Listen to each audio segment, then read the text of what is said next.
नमस्कार, मैं अशोक विश्वकर्मा हिंदी परख में आपका स्वागत है। आज का विषय है हिंदी व्याकरण सीरीज भाग 1। इस सीरीज में संज्ञा, सर्वनाम, विशेषण, कारक के वैसे प्रश्नों को शामिल किया गया है जिसमें विद्यार्थियों को, स्टूडेंट्स को डाउट होता है। तो इस 56 MCQ के माध्यम से संज्ञा, सर्वनाम, विशेषण, कारक के डाउट को दूर करेंगे संपूर्ण व्याख्या के साथ। यह वीडियो काफ़ी महत्वपूर्ण होने वाला है आपकी व्याकरण की समझ को विकसित करने के लिए और परीक्षा के ख्याल से भी।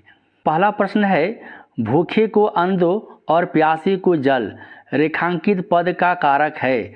यहाँ भूखे को और प्यासे को में कौन सा कारक है? तो सही उत्तर है संप्रदान कारक।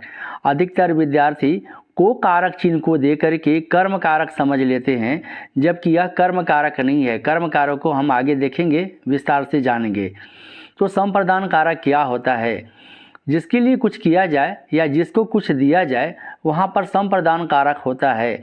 तो भूखे को अन्न दिया जा रहा है, प्यासे को जल दिया जा रहा है, तो देने का भाव प्रकट हो रहा है, इसलिए यहाँ पर संप्रदान कारक है। संप्रदान कारक का विभक्ति चिन्ह के लिए भी होता है।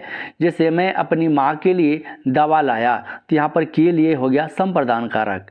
अगला प्रश्न है, कौन लड़का खड़ा है रेखांकित पद है, कौन में कौन सा कारक है? तो यहाँ पर कौन प्रश्न सूचक शब्द को देखकर अधिकतर विद्यार्थी समझते हैं कि यह प्रश्नवाचक सर्वनाम है, लेकिन यह प्रश्नवाचक सर्वनाम गलत उत्तर है। सही उत्तर है सार्वनामिक विशेषण। कैसे सार्वनामिक विशेषण होगा, इसे परिभाषा के आधार पर समझते हैं। जो सर्वनाम ठीक संज्ञा के पहले आकर उसकी विशेषता को प्रकट करता है तो उसे सार्वनामिक विशेषण कहते हैं। यहाँ पर लड़का संज्ञा है, ठीक उसके पहले कौन सर्वनाम आया है? वह सर्वनाम है प्रश्नवाचक सर्वनाम। लेकिन यहाँ पर वह केवल प्रश्नवाचक सर्वनाम उत्तर नहीं होगा, क्योंकि यह संज्ञा के पहले आया है और इसकी विशेषता को प्रकट कर रहा है, इसलिए यह सार्वनामिक विशेषण होगा। अगला प्रश्न है, विधेय विशेषण इनमें से कौन सा है?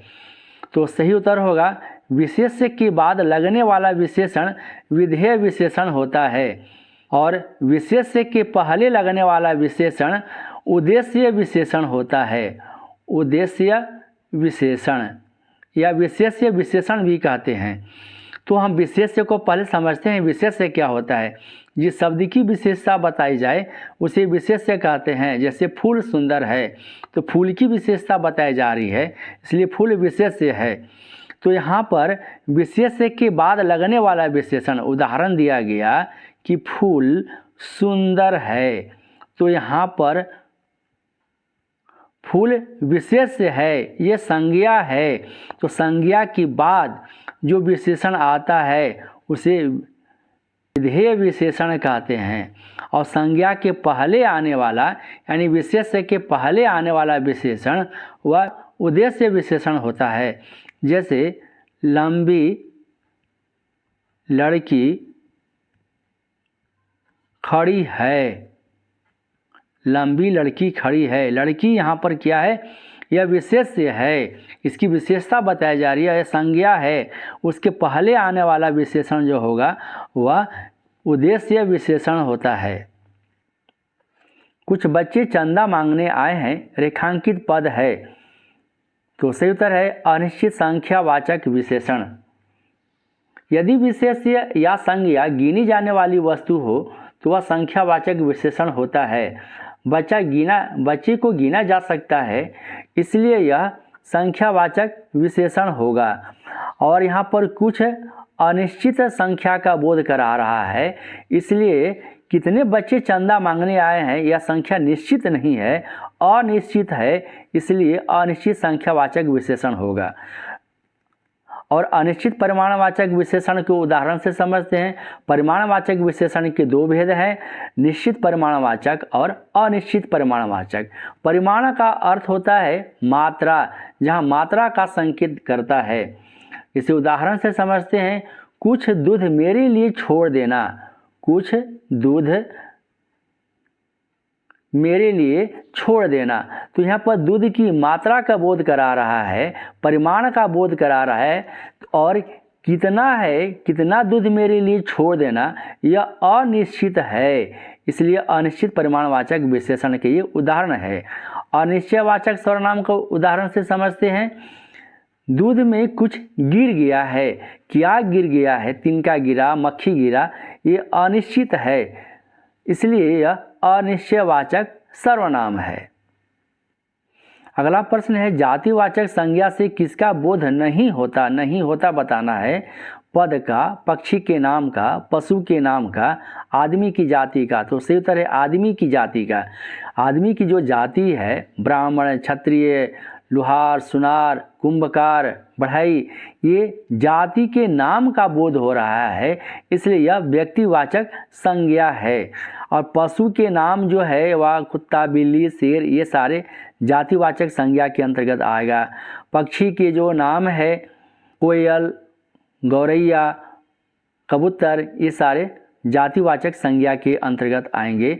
और पद, जितने सारे पद होते हैं, प्रधानाचार्य, राष्ट्रपति, शिक्षक, वकील, डॉक्टर, ये सारे जातिवाचक संज्ञा के अंतर्गत आते हैं।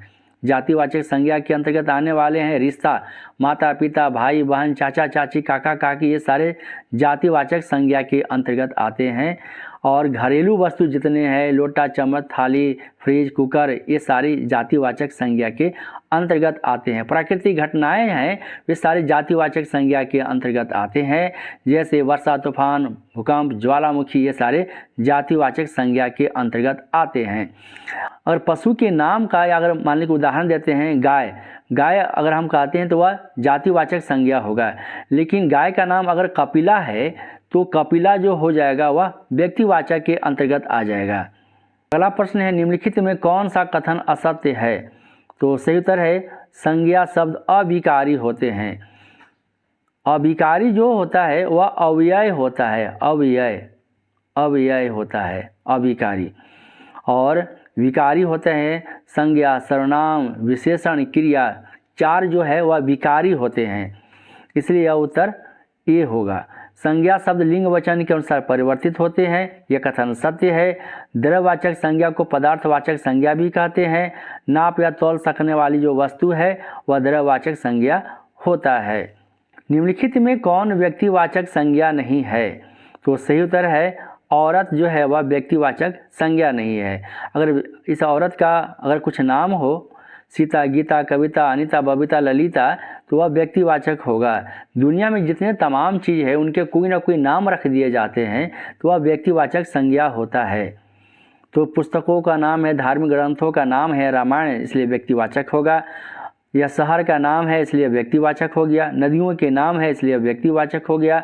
लेकिन औरत है वह जातिवाचक संज्ञा होता है। निम्नलिखित में कौन व्यक्तिवाचक संज्ञा है? तो सही उत्तर है महेंद्र। लड़का का नाम है, पुरुष का नाम है महेंद्र, इसलिए व्यक्तिवाचक होगा। शिक्षक, विद्यार्थी, मंत्री, ये सारे जातिवाचक संज्ञा होते हैं। निम्नलिखित में कौन द्रव्यवाचक संज्ञा नहीं है? द्रव्यवाचक संज्ञा जो नाप तौल वाली जो वस्तु होता है, जो मटेरियल नाउन होता है, तो यहाँ पर सही उत्तर होगा वह घड़ी। घड़ी वह जातिवाचक संज्ञा है। लोहा, तेल, दूध, ये सब नाप तौल वाली वस्तु है, इसलिए द्रव्यवाचक संज्ञा है। और जो नहीं है वह है घड़ी। कौन द्रव्यवाचक संज्ञा है यहाँ बताना है। तो पानी जो है वह नापने वाली वस्तु है, तो इसलिए यह द्रव्यवाचक संज्ञा होगा। निम्नलिखित में कौन भाववाचक संज्ञा है? सही उत्तर है उपयुक्त सभी। शत्रुता, मिठास, प्रेम, ये सारे भाववाचक संज्ञा है। प्रार्थना, घृणा, ईर्ष्या, द्वेष, ये सारे भाववाचक संज्ञा है।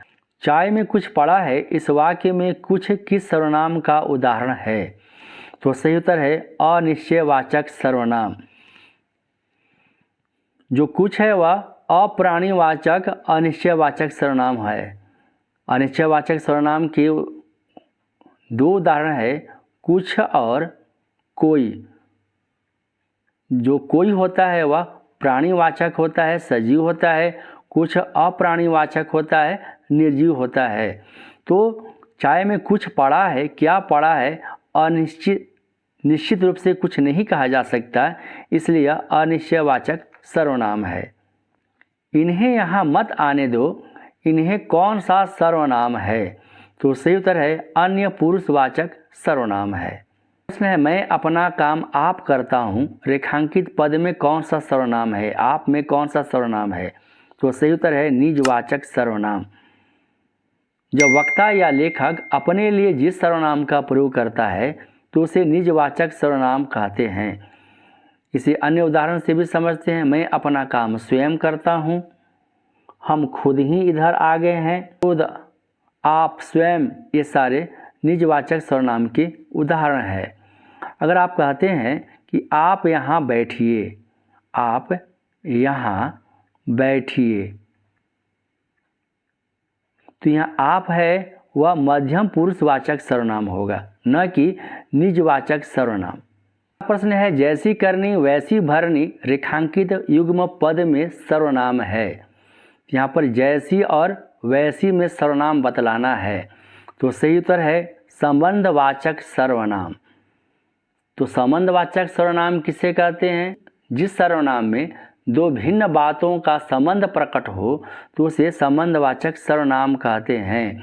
करना और भरना दो भिन्न बात है और उसको संबंध प्रकट करने वाला हुआ जैसी वैसी। इसे अन्य उदाहरण से समझते हैं। जो करेगा सो भरेगा, तो जो और सो जो है वह संबंधवाचक सर्वनाम है। जेते पाँव पसारिए तेते लंबी सौर, तो जेते तेते ये संबंधवाचक सर्वनाम है। सर्वनाम से संबंधित वीडियो आपने नहीं देखा है तो डिस्क्रिप्शन में लिंक दे दिया जाएगा, वहाँ से आप देख सकते हैं। शायद दरवाजे पर कोई है, कोई जो रेखांकित है इसमें सर्वनाम बतलाना है कौन सा है, तो सही उत्तर है अनिश्चयवाचक सर्वनाम। कोई और कुछ अनिश्चयवाचक सर्वनाम की उदाहरण है। शर्मा जी का घर यह नहीं वह है रेखांकित युग्म पद में सर्वनाम है। यह और वह कौन सा सर्वनाम का उदाहरण है? तो सही उत्तर है निश्चयवाचक सर्वनाम की उदाहरण है। निश्चयवाचक सर्वनाम में निश्चित व्यक्ति, वस्तु या घटना का बोध होता है। तो यहाँ पर शर्मा जी का घर यह नहीं वह है, तो निश्चित वस्तु की ओर संकेत कर रहा है, निश्चित घर की ओर संकेत कर रहा है, इसलिए यह निश्चयवाचक सर्वनाम है। विशेषण किस शब्द की विशेषता बताते हैं? संज्ञा की, सर्वनाम की, संज्ञा और सर्वनाम की, कारक की। तो सही उत्तर है संज्ञा और सर्वनाम की विशेषता बतलाने वाले शब्द विशेषण कहलाते हैं। जिस शब्द की विशेषता बताई जाए वह है, सही उत्तर है विशेष्य। जिस शब्द की विशेषता बताई जाए वह विशेष्य कहलाता है। जैसे गाय उजली है, गाय उजली है, तो यहाँ पर गाय की विशेषता को बतलाया जा रहा है, इसलिए गाय विशेष्य है और उजली क्या हो गया? विशेषण हो गया। तो प्रविशेषण किसे कहते हैं? विशेषण की विशेषता बतलाने वाला शब्द को प्रविशेषण कहते हैं। अगर हम कहते हैं गाय अत्यंत उजली है, तो यहाँ अत्यंत उजली है, तो अत्यंत हो गया प्रविशेषण, उजली विशेषण हो गया और उसकी विशेषता को भी बतला रहा है, तो वह अत्यंत हो गया प्रविशेषण। आप बड़े विद्वान हैं, आप बड़े विद्वान हैं, तो यहाँ पर विद्वान विशेषण है और उसकी विशेषता को भी बतला रहा है। विशेषण की विशेषता को बतलाने वाला शब्द वह होता है प्रविशेषण। विशेषण का प्रयोग होता है, विशेषण का प्रयोग विशेष्य के पहले और विशेष्य के बाद दोनों होता है, इसलिए उपयुक्त दोनों होगा। विशेष्य के पहले जो होता है वह उद्देश्य विशेषण होता है और विशेष्य के बाद जो होता है वह विधेय विशेषण होता है।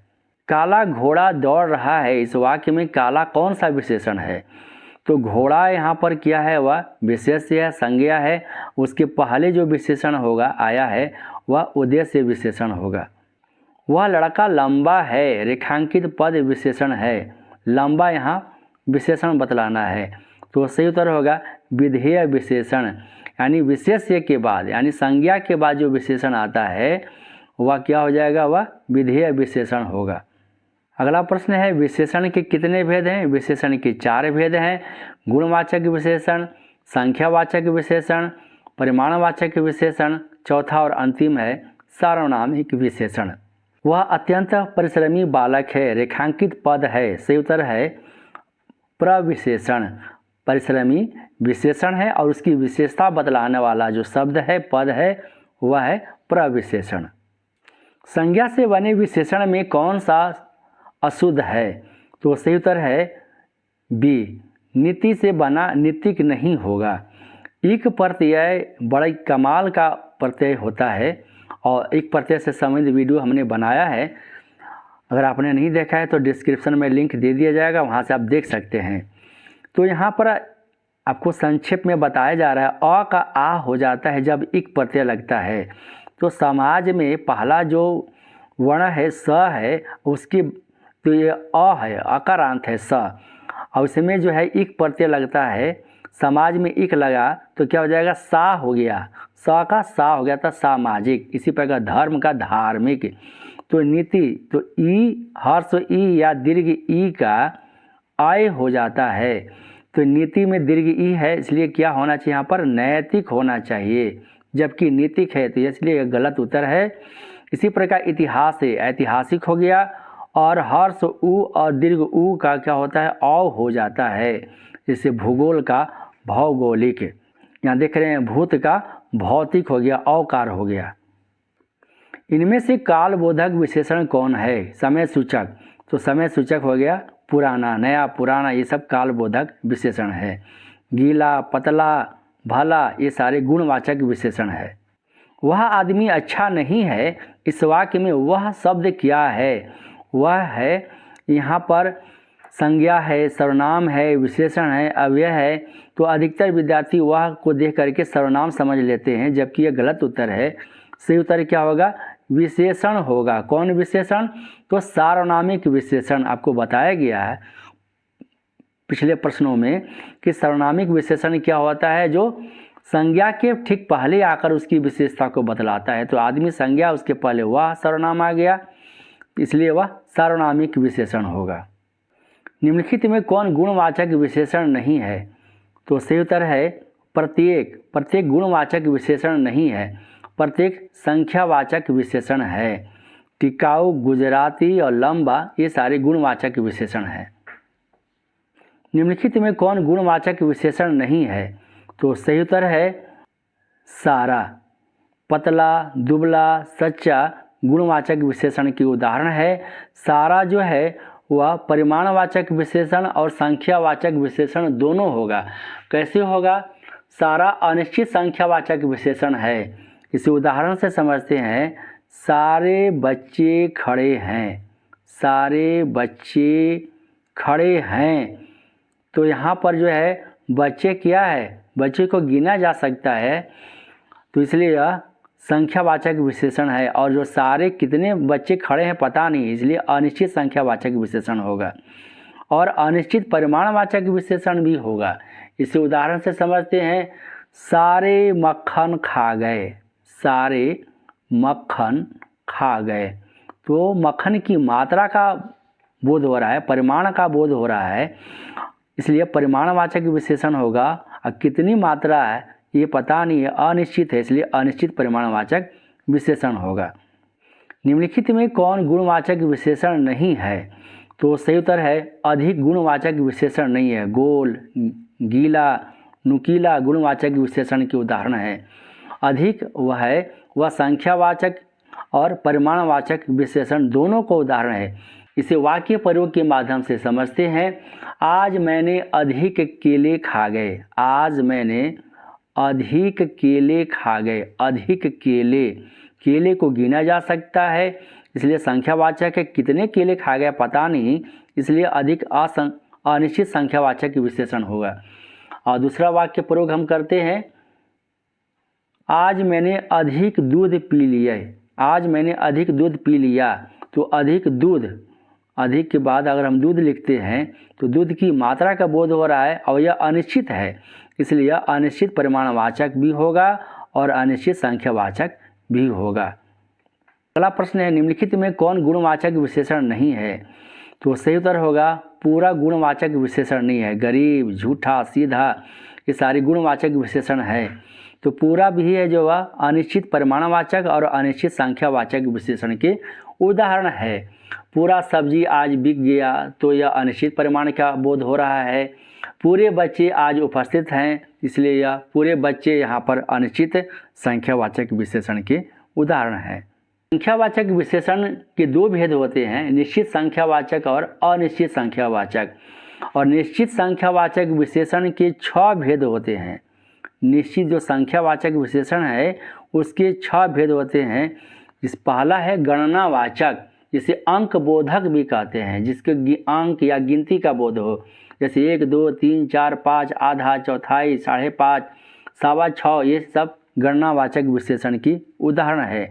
दूसरा जो भेद है वह है क्रम बोधक। क्रम बोधक उदाहरण से समझते हैं, पहला, दूसरा, तीसरा, चौथा, 11वां, छठा, 20वां, 100वां, 1000वां, ये क्रम बोधक की उदाहरण है। आवृत्ति बोधक तीसरा जो भेद है संख्यावाचक का, निश्चित संख्यावाचक का आवृत्ति बोधक, जैसे दुगुना, चौगुना, इकहरा, दुहरा, तिहरा, ये आवृत्ति बोधक होगा। चौथा है समुदाय बोधक। समुदाय बोधक इसी उदाहरण से समझते हैं, दोनों, तीनों, चारों, तीनों के तीनों, ये सारे समुदाय बोधक के उदाहरण है। और इसके बाद अगला है 5वां है, वह है समुच्चय बोधक। समुच्चय बोधक, तो समुच्चय बोधक को उदाहरण से समझते हैं, जैसे दर्जन, युग्म, जोड़ा, पचीसी, सैकड़ा, शतक, चालीसा, ये सारे समुच्चय बोधक के उदाहरण है। छठा जो है निश्चित संख्यावाचक विशेषण का भेद है वह है प्रत्येक बोधक विशेषण। एक बोधक विशेषण इसे उदाहरण से समझते हैं, जैसे प्रत्येक, हर एक, हर मास, हर वर्ष, 1, 1, 4, 4, ये सारे प्रत्येक बोधक विशेषण के उदाहरण है। कई लोग आए थे, इस वाक्य में कई किस प्रकार का विशेषण है? तो सही उत्तर है अनिश्चित संख्यावाचक विशेषण का उदाहरण है। अनिश्चित संख्यावाचक में कुछ, कई, काफ़ी, थोड़े, बहुत, ये सारे आते हैं। अगला प्रश्न है, दिए गए शब्द संख्यावाचक विशेषण के किस भेद के अंतर्गत है? कुछ, बहुत, यहाँ बतलाना है। यह है अनिश्चित संख्यावाचक विशेषण। दिए गए शब्द संख्यावाचक विशेषण के किस भेद के अंतर्गत है? हर एक, यह होगा प्रत्येक बोधक संख्यावाचक विशेषण। दिए गए शब्द संख्यावाचक विशेषण के किस भेद के अंतर्गत है? तिगुना, चौगुना, पचगुना, ये सारे, यह है आवृत्ति बोधक के उदाहरण है। दिए गए शब्द संख्यावाचक विशेषण के किस भेद के अंतर्गत है? तीनों, चारों, तो सही उत्तर है समुदाय बोधक। विशेषण कहते हैं, तो सही उत्तर है विशेषण की विशेषता बताने वाला शब्द प्रविशेषण होता है। जैसे गाय अत्यंत उजली है, तो अत्यंत यहाँ प्रविशेषण हो गया। सार्वनामिक विशेषण है। सार्वनामिक विशेषण संज्ञा के पहले आते हैं। कोई आदमी आया है, रेखांकित पद में कौन सा विशेषण है? कोई में यहाँ पर कौन सा विशेषण बतलाना है? तो सही उत्तर है सार्वनामिक विशेषण। यहाँ पर सार्वनामिक होना चाहिए, सार्वनामिक विशेषण। कारक का अर्थ है, तो संज्ञा या सर्वनाम का क्रिया से संबंध सूचित होने वाला कारक कहलाता है। कारक के कितने भेद हैं? कारक के 8 भेद हैं। विभक्ति किसे कहते हैं? तो सही उत्तर होगा यहाँ पर संज्ञा या सर्वनाम के आगे लगने वाला चिन्ह विभक्ति कहलाता है। विभक्ति को परसर्ग भी कहते हैं या कारक चिन्ह भी कहते हैं। तो विभक्ति 2 प्रकार के होते हैं, विश्लिष्ट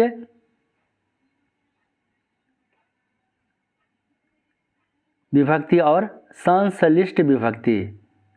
संश्लिष्ट विभक्ति, विश्लिष्ट विभक्ति जो होता है वह संज्ञा के साथ प्रयोग होता है। जैसे राम ने, राम ने, तो यहाँ पर जो संज्ञा के साथ जो विभक्ति चिन्ह का प्रयोग होता है वह अलग अलग लिखा जाता है, अलग अलग शिरोरेखा में लिखा जाता है। राम ने मोहन को चाकू से, ये अलग अलग लिखा जाता है। अगर और संश्लिष्ट जो होता है वह सर्वनाम के साथ प्रयोग किया जाता है। जैसे मैं, यहाँ पर सर्वनाम है, इसके साथ ने लगाना होगा तो एक शिरोरेखा में लिखा जाता है। मैंने, तुमने, हमको, मुझसे, ये एक साथ लिखा जाता है। निम्नलिखित वाक्यों में किसमें कर्ण कारक की विभक्ति है? तो सही उत्तर है वह कुल्हाड़ी से वृक्ष काटता है। कारक का कर्ण कारक का विभक्ति चिन्ह से होता है और अपादान का भी होता है। तो यहाँ पर जहाँ क्रिया को संपन्न करने के लिए जब साधन का बोध होता है तो वहाँ कर्ण कारक होता है। तो वृक्ष काटने का साधन क्या है? कुल्हाड़ी, इसलिए यहाँ पर कर्ण कारक होगा। राम के हित लक्ष्मण वन गए थे, तो यहाँ पर संप्रदान कारक होगा। बिल्ली छत से कूद गई, अलगाव का बोध हो रहा है, अपादान कारक होगा। बड़ों को पहले आदर दो, यहाँ पर संप्रदान कारक होगा। सीता को पुस्तक दी, इस वाक्य में सीता को प्रयोग किस कारक में हुआ है? तो सही उत्तर है संप्रदान कारक। देने का भाव प्रकट हो रहा है, इसलिए संप्रदान कारक होगा। तो को विभक्ति चिन्ह दे करके अधिकतर विद्यार्थी कर्म कारक मान लेते हैं, जबकि यह गलत उत्तर है। तो कर्म कारक किन स्थितियों में प्रयोग किया जाता है? कर्म कारक का जो को विभक्ति चिन्ह होता है वह कुछ क्रियाओं के साथ होता है, जैसे जगाना, सुलाना, गिराना, उठाना, मारना, समझाना, बुलाना, पुकारना, भगाना, कोसना, इसके साथ कर्म कारक का को विभक्ति चिन्ह का प्रयोग होता है। जैसे जगाना, माँ ने बेटी को जगाया, तो बेटी को यहाँ पर कर्म कारक होगा। सुलाना, माँ ने बेटी को सुलाया, तो यहाँ पर को होगा, कर्म कारक का होगा। आपका पत्र प्राप्त हुआ, इस वाक्य में आपका में कौन सा कारक है? तो सही उत्तर है संबंध कारक है। मुझसे यह काम न हो सकेगा किस कारक का वाक्य है? सही उत्तर है कर्ण कारक का। इनमें से कौन सा वाक्य कर्म कारक का नहीं है? तो सही उत्तर है परीक्षा मार्च में होगी। परीक्षा मार्च में होगी, यह अधिकरण कारक होगा। जो समय सूचक होता है, स्थान सूचक होता है, वहाँ अधिकरण कारक होता है। माँ ने बच्ची को सुलाया, कर्म कारक होगा। शिकारी ने शेर को मारा, यहाँ पर मारना, सुलाना यहाँ पर कर्म कारक के साथ होता है इस क्रिया का प्रयोग। बाघ बकरी को खा गया यानी मार दिया, इसलिए यहाँ पर को होगा, वह कर्म कारक का होगा। गुरु ही शिष्य को ज्ञान देता है, किस कारक का वाक्य है? सही उत्तर है संप्रदान कारक है। वह शाम को आएगा, रेखांकित पद में कौन सा कारक है? सही उत्तर है अधिकरण कारक है। अधिकरण कारक में स्थान सूचक और समय सूचक जो बोध होता है वह अधिकरण कारक का होता है। वह शाम को आएगा, शाम को यहाँ पर काल सूचक है, समय सूचक है। अच्छा मार्च में होगी, तो में यहाँ पर जो आया है वह अधिकरण कारक है, वह समय सूचक है। निम्नलिखित में कौन सा वाक्य संप्रदान कारक का नहीं है? सही उत्तर है उसने लड़की को बुलाया। तो बुलाना जो क्रिया होता है वह कर्म कारक के साथ होता है। देना यहाँ पर जो है वह भी है। माँ ने बच्ची को खिलौने दिए, तो देने का भाव प्रकट हो रहा है, तो बच्ची को यहाँ पर वह संप्रदान कारक होगा। यहाँ भी देने का भाव प्रकट हो रहा है गरीबों को, इसलिए यह संप्रदान कारक है। तुलसी के वास्ते यानी तुलसी के लिए, वास्ते के वास्ते यानी के लिए, यह संप्रदान कारक का होगा। और जबकि लड़की को बुलाया तो यहाँ पर होगा वह कर्म कारक का होगा, जो संप्रदान कारक नहीं है। निम्नलिखित में कौन सा वाक्य अपादान कारक नहीं है? तो सही उत्तर है लड़की जाड़े से काँप रही है, यहाँ पर कर्ण कारक है। लड़का पेड़ से गिर पड़ा, यहाँ पर यह अपादान कारक है। वह घर से बाहर आया, अपादान कारक में जुदाई अलगाव का बोध होता है। बिल्ली छत से कूद पड़ी, तो छत से यहाँ पर यह अपादान कारक है। हिमालय से गंगा निकलती है, वाक्य किस कारक का है? सही उत्तर है अपादान कारक का। हिमालय में जितने सारे बर्फ़ है वह पिघल करके वह जल बन करके समुद्र में जाकर मिल जा रही है, इसलिए वह यहाँ अलगाव का बोध हो रहा है, इसलिए अपादान कारक है। अपादान कारक की 8 स्थितियाँ हैं। पहला है विलगाव यानी अलगाव। अलगाव, पेड़ से पत्ते गिरते हैं, तो पेड़ से यहाँ पर हो गया अपादान कारक। दूसरा है भय, वह सांप से डरता है, तो सांप से अपादान कारक। तीसरा है दूरी, पृथ्वी सूर्य से दूर है, तो पृथ्वी सूर्य से, तो अपादान कारक। इसके बाद है तुलना, मोहन सोहन से लंबा है, तो सोहन से, तो यहाँ पर अपादान कारक हो गया। इसी प्रकार है शिक्षा, शिक्षा वह गुरु से शिक्षा ग्रहण करता है, तो गुरु से यहाँ पर हो गया अपादान कारक हो गया। इसके बाद है घृणा, वह गंदगी से घृणा करता है, तो गंदगी से यहाँ पर अपादान कारक हो गया। इसके बाद है लज्जा, वह अपरिचित से लजाती है, अपरिचित से अपादान कारक हो गया। इसके बाद है अंतिम है 8वां और अंतिम ईर्ष्या, वह पड़ोसी से ईर्ष्या करता है, तो ईर्ष्या से पड़ोसी से यहाँ पर होगा अपादान कारक। प्रश्न है हे भगवान मेरी रक्षा करो, वाक्य किस कारक का है? सही उत्तर है संबोधन कारक। संबोधन कारक का पहचान करने का ट्रिक है इसके कि वह प्रारंभ में होता है और इसके बाद क्या होगा, वह विस्मयादि बोधक चिन्ह होगा, एक्सक्लेमेटरी साइन है यहाँ पर देख रहे हैं हे भगवान के बाद। तो वीडियो कैसा लगा आप हमें कमेंट कर बताएं। यदि चैनल पर पहली बार आए तो हिंदी परख को सब्सक्राइब करें, बेल आइकन को प्रेस करें ताकि नोटिफिकेशन आपके पास समय पर पहुँच सके। वीडियो को लाइक और अपने दोस्तों के बीच शेयर करें। नमस्कार।